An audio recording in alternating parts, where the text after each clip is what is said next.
지금 남은 시간이 한 25분 가량 되는데요. 예정보다는 조금 충분한 시간을 갖고 질의응답을 할 수 있을 것 같습니다. 그리고 벌써 몇 분이 질문을 주셨어요. 그래서 그걸 바탕으로 해서 제가 질문을 좀 먼저 드리도록 하겠습니다. 방금 발표 마치셨는데 이어가는 측면에서 바로 이어서 질문을 좀 드릴까 합니다.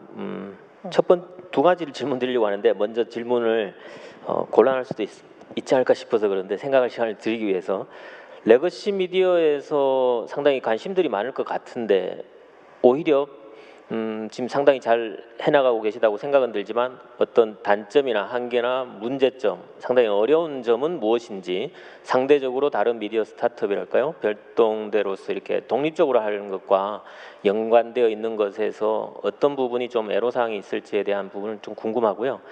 그 전에 다른 하나는 지금 저도 상당히 공감이 되는데 디자인 얘기 상당히 강조하셨고 새로운 힙합 얘기를 주셨는데 그 레거시를 활용해서 새로운 경험을 준다라고 하는 부분 그 문장이 좀 신선합니다. 그래서 페이퍼를 왜 만들까, 종이 매체를 다시 왜 만들까에 대한 궁금증들이 많은데 거기에 대해서 어느 정도 답은 주셨고 또 그걸 힙한 어떤 경험이 되게 또 공간도 그래서 이왕이면 새로운 힙한 공간에서 하려고 한다. 뭐 이런 차별성에 대한 고민이 많이 있는 것 같아요. 그래서 그 부분에 대한 것도 조금 추가적으로 구체적으로 그럼 레거시에서의 어떤 자산들을 우리는 활용할 수 있을까? 뭐 이런 부분도 궁금하거든요. 두 가지 좀 편하게 답변을 좀 주시면 좋을 것 같습니다. 저희가 첫 번째 질문이 이제 어떻게 보면 레거시 언론사에서 그 신사업을 진행하는데 한계점. 네. 어떻게 보면 기술적인 부분인 것 같아요. 기술 개발. 그러니까 그런 부분에 있어서는 조금 부족하고 아니면 좀 더 보완할 필요가 있겠다라는 생각들을 많이 하고 있고요. 아까 말씀드린 것처럼 저도 이제 중앙일보에 와서 포린을 맡기 전에는 이제 리디북스에서 일을 했었는데 그런 경험을 비추어 보면 아무래도 기술 개발 쪽이 많이 아직 그런 스타트업에 비해서는 부족하다. 이제 그런 부분은 저희가 계속 대내외적으로 고민을 하고 협업을 하면서 풀어 나가야 될 숙제라고 생각을 하고 있고요.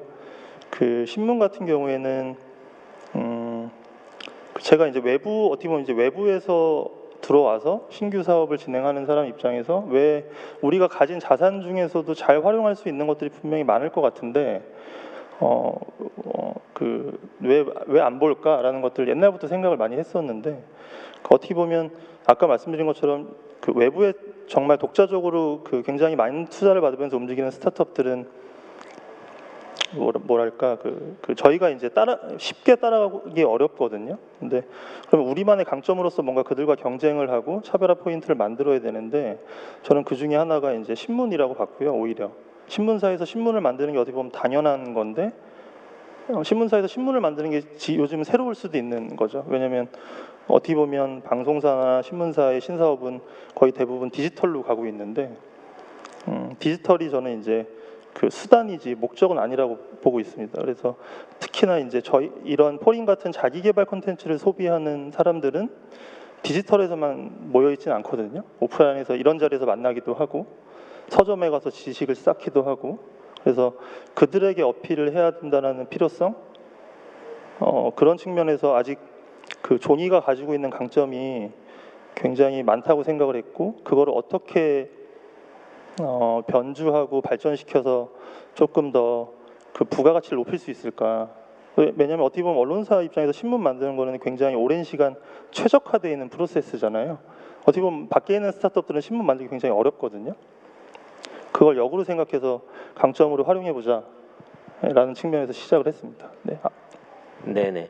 지금 말씀 주신 부분이 상당히 많이들 관심이 갈 것 같습니다. 그리고 다른 것보다 확실히 포린 팀에는 그런 노하우가 많이 이렇게 축적돼 있지 않을까라는 측면에서 차후에 어떻게 보면 그런 스터디나 스토리 부분에서 포린 자체의 경험을 가지고 한번 커리큘럼을 내봐도 좋지 않을까 하는 생각이 듭니다. 앞에 상대적으로 기술에 대한 이야기 주셨는데 이제 기술 기반에서 서비스를 해나가고 있는 두 업체에 대해서 그럼 조금 질문을 드리고 싶습니다. 첫 번째로 디스트리트의 경우에 기술적인 측면에서의 문제의식 그리고 그걸 풀어나가고 있는 부분에 대해서는 오늘 설명을 통해서 많이 잘 이해가 되고요. 다만 중간에 장표는 있긴 했지만 어떻게 그럼 이용자들을 더 확산시켜 갈 것인가, 이용자들을 참여시킬 건가에 대한 홍보 마케팅 전략, 그리고 그것의 지속성을 높이기 위한 성장 전략에서의 그 어떤 수익 측면, 수익 모델, 이 부분에 대해서 조금 더 여러 가지 고민이 많이 있을 것 같아요. 그 첫 번째로 홍보 마케팅, 이용자들을 어떻게 더 확산할까에 있어서는 뭐 그 어떤 어려움은 어떤 것이고, 또 그래서 어떤 방식을 좀 더 하려고 하는지 궁금합니다. 네, 앞에서 말씀드렸던 것처럼 사실 저희가 지금까지는 마케팅을 공격적으로 하지도 않았고, 사실 또 서비스의 특색도 이게 우리의 고객이 누구일까 처음부터 너무 재테크라든지 이런 쪽으로 집중했다가 다른 고객을 놓치지 않을까의 걱정을 많이 했습니다. 근데 저희가 어쨌든 지난 3개월 정도, 뭐 긴 기간은 아니지만 어쨌든 이 기간 동안 저희가 얻은 데이터로서는 그래도 이 주식 쪽, 재테크 관련된 쪽이 저희가 타겟해야 될 고객이라고 생각을 해서 올해 남은 하반기까지는 좀 그쪽에 집중을 하려고 하고요. 그 이후에는 아까 장표에서 보셨던 것처럼 어떤 타겟이 또 적절할 것인지를 저희 뭐 키워드가 쌓이는 것들, 또 저희가 갖게 되는 고객 데이터들을 활용해서 좀 선택을 해서 진행을 할 예정입니다. 네, 그 잠깐 그 이야기에 더 붙여서 그러면 그 타겟 오디언스라고 할까요? 이용자에 있어서 어떤 프로필로 생각하면 어떨까요? 지금 말씀하신 대로 전체 키워드 중에 재테크 관련한 부분이 50%가 넘는다는 게 한편으로는 좀 서글프기도 하거든요. 이 어떤 지금 우리 사회 내에 상당한 관심들이 너무 한 곳에 쏠려가는 느낌도 드는데, 그런 이용자들 기반이 어떤 층일까요? 어떤 사람들일까요? 사실 저희도 이거를 뭐 연령별로 나눠야 되나 성별로 나눠야 되나 이런 고민을 많이 하긴 했는데 그게 딱히 묶이지가 않더라고요. 그러니까 정말 돈이라는 주제는 정말 어떻게 보면은 10대부터 60대, 70대까지도 다 커버할 수 있는 부분이다 보니까 조금은 저희도 기존 뭐 데모그래픽으로 커버하기는 좀 어렵지 않을까. 근데 저희도 뭐 고민 사항이라고 하면 처음 말씀드렸던 것처럼 과연 뭐 저희가 볼 때는 되게 좋은 기술이고 이거를 만들어 놓은 기술을 주식에만 한정하는 것이 맞는가? 그러니까 이쪽 어디언스만 대상으로 계속 홍보하는 것이 맞는가에 대한 고민을 계속 하고는 있습니다. 네, 알겠습니다. 그리고 한 가지만 더 이어서 말씀 여쭤보고 싶은 건, 지금 그런 키워드 기반에서 사람들의 관심사를 잘 끌어낼 수 있다면 이를 가지고 어떤 정보 서비스 혹은 다른 형태의 서비스, 뭐 이를테면 KBS도 뉴스 중에 보면 키워드를 가지고 오늘 사람들은 어떤 이야기를 많이 하고 있나, 어떤 걸 궁금해했느냐를 브리핑하기도 하는데요. 그런 형태의 서비스 접목을 생각하면 외부와의 협업도 상당히 다양한 방식으로 일어날 수 있을 것 같은데, 네. 혹시 그런 데 대한 제안이나 뭐 아니면 직접 또 제안해보고 싶거나 하는 모델이 있는지. 네, 사실 저희는 이제 지금 이번에 좀 도입하려고 하는 어떻게 보면 정보 추천 시스템이 그 역할을 일부 한다고 생각을 하고요. 그래서 고객 자체도 내가 모르는 니즈들에 대해서 이제 다른 사람의 제안을 통해 또는 서치 시스템의 제안을 통해서 파악할 수 있는 부분들이 있고, 뭐 언론사 같은 경우는 저희가 앞으로는 아까 말씀드렸던 것처럼 그런 B2B 영역에서 지금 당신들의 자사의 콘텐츠에 관심 있어하는 고객들이 갖고 있는 다른 관심사들에 대해서 알려줄 수 있다는 것이 저희가 어떻게 보면은 확장할 수 있는 부분이라고 생각을 합니다. 그리고 저희가 뭐 아직은 뭐 조금 개발이 필요한 부분이긴 한데 어떻게 보면은 그 키워드라든지 아니면 그 키워드가 너무 세부적이라면 조금 넓은 카테고리에 뭔가 커뮤니티를 만들어서 거기서 뭔가 좀 사람들끼리도 대화를 나누고, 또 같은 키워드를 관심 있는 사람이라 해가지고 뭐 예를 들면 정치적인 부분 또는 뭐 사회적인 부분에 대해서 의견이 다를 수 있잖아요. 그래서 그런 것들도 저희가 앞으로 테스트하고 싶은 부분들은 있긴 한데 아직 뭐 그까지 개발이 된 상태는 아닙니다. 네, 네. 알겠습니다. 그러면 퍼블리시로 넘어가서 한두 가지 또 질문을 드려볼까요? 현재 토큰 포스트 아까 사례를 조금 많이 해주셨는데, 그런 부분과 관련해서 국내 언론사 중에 혹시 그 협업 중이거나 적용하고 있거나, 아까 한두 가지 사례는 잠깐 말씀하신 것 같은데 조금 더 그와 관련해서 그 세부적인 설명을 좀 더 주시거나, 혹은 퍼블리시 입장에서 앞으로 이런 형태의 협업 모델을 우리가 한번 해보고 싶은데 관심 있는 것이 있으면 연락 달라라는 차원에서 설명을 조금 뭔가 해주시면 좋을 것 같습니다. 네, 일단 말씀드렸다시피 토큰포스트가 저희 CMS의 전체 모든 버전을 사용하고 있고, 그리고 본다빈치 뮤지엄 또한 저희 전체 시스템을 사용하고 있어요. 근데 CMS에 다양한 기능이 있고 그 기능을 사용하지 않는 부분도 있어서 뭐 블록체인 뉴스, 뭐 코딩월드 뉴스 같은 언론사들도 저희 일반 모델로서 사용하고 계시고요. 근데 저희는 핵심으로 삼고자 하는 것이 저희가 말씀드린 블록체인 기능이잖아요. 있거든요. 근데 일반 CMS도 언론사에게 최적화되어 제공을 하고 있고 상당히 잘 구현이 되어 있어서 이 기능만으로도 적은 가격으로 쉽게 사용할 수 있지만 저희는 언론사가 결국엔 뭔가 조금 더 신뢰도를 주고 조금 더 언론사가 언론사답게 하기 위해서는 이런 독자들이 좀 잘 매칭이 되고 충성 독자가 확보가 되어야 된다고 생각을 하는데 여기에서 가장 좋은 솔루션을 저희가 고민을 되게 많이 했을 때는 이런 보상 시스템과 이런 공증 시스템인 것 같거든요. 그래서 이런 거를 좀 더 많은 언론사가 도입하면 좀 더 이렇게 자정적인 그런 생태계가 형성이 되고 독자분들에게도 그게 전달되지 않을까라고 생각을 하고 있고요. 그렇기 때문에 만든 것이 API 서비스예요. 이 CMS 같은 경우를 저희가 제공은 하고 있지만 많은 언론사가 저희 CMS를 도입하려면 본인이 사용하고 있는 CMS를 빼고 이제 완전히 갈아타야 되거든요. 근데 그게 사실은 쉽지가 않아요. 저희도 많은 곳에 얘기를 했는데 CMS를 이미 구축하고 있는 CMS를 변경하는 게 쉽지가 않고 특히 중소 언론사 같은 경우는 네이버에 이제 송출하고 있는 상황에서 CMS를 바꾸면 다시 또 네이버에 신청을 해야 되는데 그 과정을 되게 불안해 하시더라고요. 그래서 그런 문제를 해결하기 위해서 그러면은 저희 API로 제공을 할 테니까 이 서비스를 이용하라 라는 차원에서 이걸 개발을 하게 시작이 된 거고요. 그래서 이제 보상 시스템, 공증 시스템을 시작으로 다양한 저희만의 그런 좀 고도화된 기능, 그리고 빅데이터, 뭐 인공지능 등 좀 언론사에게 혁신할 때 좀 더 도움이 되는 기능들을 API로 제공을 하고 싶고 많은 언론사분들이 저희 시스템을 사용해서 언론사분들도 좋은 언론사가 되고 글을 이용하는 독자들도 좋은 경험을 했으면 좋겠습니다. 네, 지금 그 이야기는 전면적인 CMS의 대체는 부담이 상당히 크고 현실적으로 어려움들이 많더라. 그래서 API 형태로 해서 접목하는 보조적인 형태로 지금 결합을 생각하시는 거잖아요. 그러면 언론사 입장에서 특히 레거시 입장에서는 현재 CMS 기반으로 운영하는 데 있어서 퍼블리시의 모델을 API 형태로 간단히 붙이면 된다. 근데 그 과정에서 혹시 개발에 뭐 커스터마이즈 한다든지 여러 다른 어려움은 없을까요? 그냥 그건 되게 간편한가요?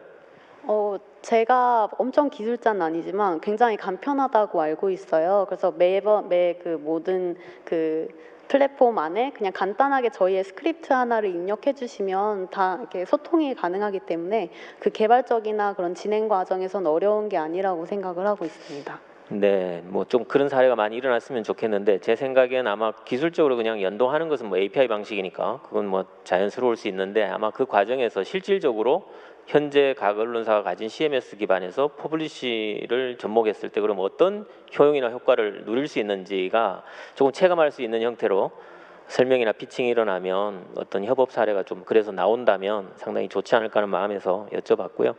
한 가지 더 추가로 여쭤보고 싶은 것은 아까 그런 기술력도 좋고 한데 이후의 성장과 관련해서 결국 지향하는 것은 그래서 무엇인지 처음의 문제의식도 그렇지만 사회적 신뢰 부분도 그렇고요. 되게 중요한 키워드들을 많이 말씀을 주셨어요. 그래서 현재 한국 언론 환경에서 볼 때 이런 미디어 스타트업이 많이 나오면 좋겠다까지는 쉽게 이해는 되는데 실제로 이런 회사들이 지속적으로 성장을 하면서 발전해 나갈 수 있을까 해서 어떤 형태의 성장 전략으로 그것을 뒷받침할 수 있을까? 아까 뭐 B2B 부분도 얘기는 하셨는데 어떤 그런 그 수익성에 대한 부분, 그런 성장 전략에 대한 걸 조금 더 설명을 한번 해주시면 좋을 것 같습니다. 네, 저희가 추구하는 모델이 상당히 좀 커요. 그래서 항상 물어보시는 분들이 그래서 이거 그리고 어떻게 정말 하고 싶은지를 많이 물어보시는데 일단 저희는 가장 핵심적인 그 CMS를 가장 기본으로 삼고 있고요. 이를 확대해 나가면서 언론사의 하나의 생태계를 구축하고자 합니다. 그래서 말씀드렸다시피 페이스북도 많은 사용자들 기반으로 광고 시스템을 도입해서 하나의 큰 생태계를 만든 것처럼 저희는 모든 언론사들이 각각의 생태계를 구축하고 그것을 하나로 이을 수 있는 큰 생태계를 구축하려고 하고 있고요. 그 핵심 기반으로 하나하나 단계적으로 진행을 하고 있는데 뭐 예를 들면 언론사가 사용하는 CMS로 저희의 다양한 기술을 제공한다던가 그리고 나아가서 언론사가 지금 이용하고 있는 광고 시스템이 사실 중소 언론사 같은 경우는 구글 애드센스를 많이 사용해요. 근데 애드센스 같은 경우는 광고 수준 중에서 좀 많이 낮은 차원의 수준의 광고거든요. 근데 이 중소 언론사들이 광고 시스템을 좀 더 잘 구축하고 좀 더 광고로 이익을 더 잘 낼 수 있다면 그 비용을 좀 더 본인의 콘텐츠 역량 강화, 뭐 혁신적인 것에 사용할 수 있고, 그렇게 되면 좀 더 이제 언론 생태계가 더 이제 언론사다워질 수 있지 않을까라는 생각을 하고요. 그 과정에서 핵심으로 저희가 생각하는 게 그 보상 시스템의 토큰이에요. 그것이 하나의 큰 생태계가 돼서 카카오페이가 카카오머니로 뭐 결제도 할 수 있고 모두 살 수 있고 한 것처럼 언론사를 봤을 때 그거에 맞는 광고가 나오고 그 광고에 맞는 이커머스를 구축해서 하나의 통화처럼 그 안에서 사용될 수 있을 때 그 생태계가 좀 구축이 될 수 있을 것이라고 생각을 합니다.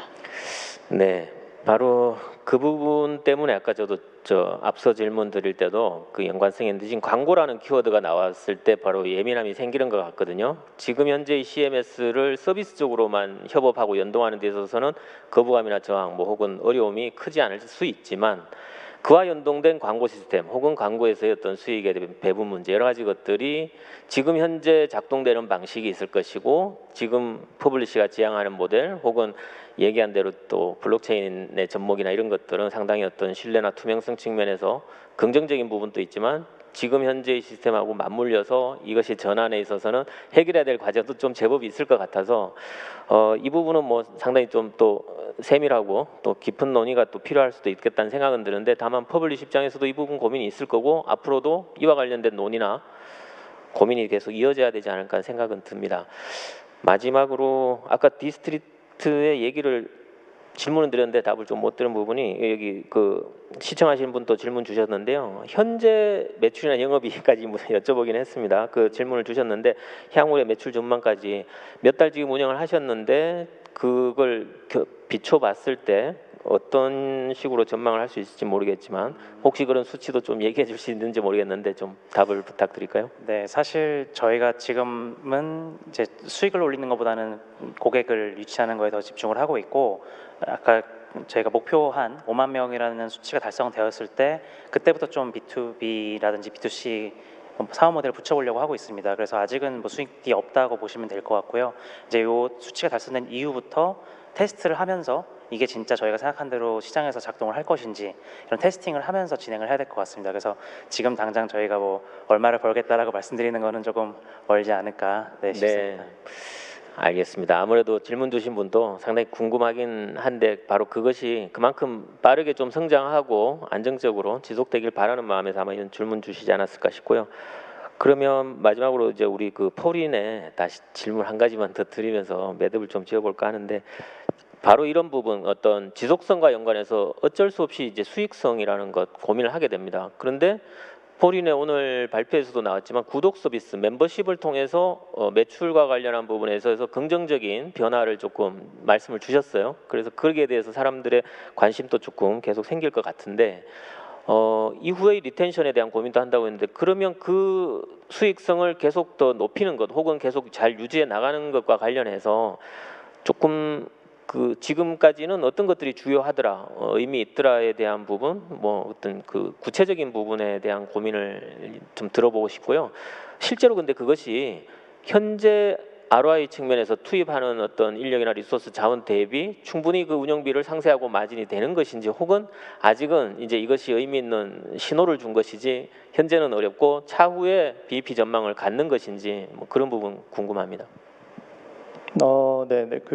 저희가 이제 아직 2년 됐는데 그 멤버십 서비스는 아까 보신 것처럼 되게 의미 있는 지표들을 많이 만들어내고 있습니다. 그래서 그 당연히 저희가 아직은 신사업이고 그 회사에서 저희에게 투입되는 리소스 대비해서 아직 그 BEP를 넘어선 단계는 아니지만 그 멤버십 서비스가 계속 이렇게 성장하고, 그다음에 다양하게 현재 B2B 협업들도 굉장히 많이 들어오고 있거든요. 그러니까 저희도 당연히 그 B2B 협업을 저희가 포린스러움에 맞느냐 안 맞느냐 이런 것들을 잘, 컨텐츠적인 미션이 맞느냐 안 맞느냐 이런 것들을 굉장히 고민을 많이 하면서 그 소수만 이제 어떻게 보면 그 수용을 하고 있는데, 왜냐면 그게 저희 조직 내에 이제 B2B를 그 뭔가 홀로 케어할 수 있는 담당자가 없는 부분도 있고, 그래서 이런 것들이 이제 이런 것들을 보면서 저희는 굉장히 가능성이 있구나. 왜냐면 저희가 영업을 안 했는데도 저희 쪽으로 뭔가 다양한 제안들이 들어온다는 거는 긍정적으로 보고 있다고 생각을 하거든요, 시장에서.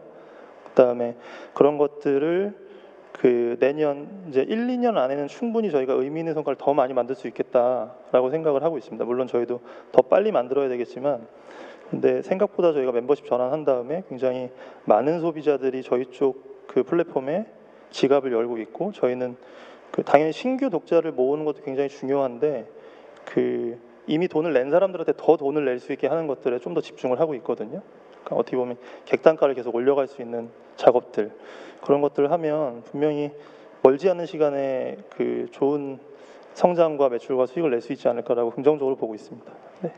네, 알겠습니다. 그 조금 희망적인 측면으로 그래도 얘기를 주셔서 반갑고요. 앞으로 그런 움직임이 실제로 현실화되고 계속 성장을 해나가면 좋겠다라는 바람입니다.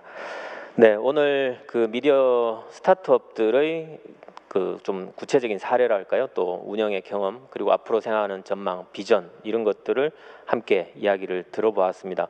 이번 전체 행사에서 특히 이 세션은 그 현재 우리 언론 현실에서 저널리즘과 세상을 잇따라고 할 때 이 팬데믹 시대를 거치면서 조금 많은 부분들이 필요한데, 그 많은 부분 중에 특히 기술 기반에서도 그렇고 이 긴밀한 멤버십 이용자 구독 서비스를 통해서 정보 서비스나 저널리즘의 발전을 도모하는 스타트업들의 열정이나 어떤 고민들을 들어볼 수 있어서 좋았던 것 같습니다. 그래서 오늘 이 세션 통해서 조금 함께 나눈 내용들이 계속 발전적으로 이어지길 바라면서 오늘 이야기는 여기서 마무리하도록 하겠습니다. 네, 발표해 주신 분들에게 감사드리고요. 네, 박수 치면서 마무리할까요? 네, 고맙습니다.